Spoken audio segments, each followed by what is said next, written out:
Hey everyone, welcome to Digital Doctor. Today I'll show you how to see your liked videos on Facebook. First, open the Facebook app on your phone. You'll land on your home page where you see posts from friends and pages. Now, tap on the menu icon at the top right corner of your screen. This will open the menu page with various options.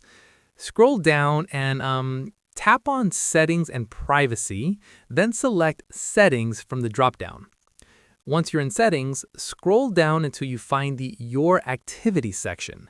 Tap on Activity Log.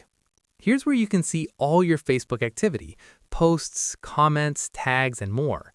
Now, swipe left at the top tabs and tap on Likes and Reactions. And there you go. All your liked posts and videos will appear here. You can tap on any video to view it again or manage your likes.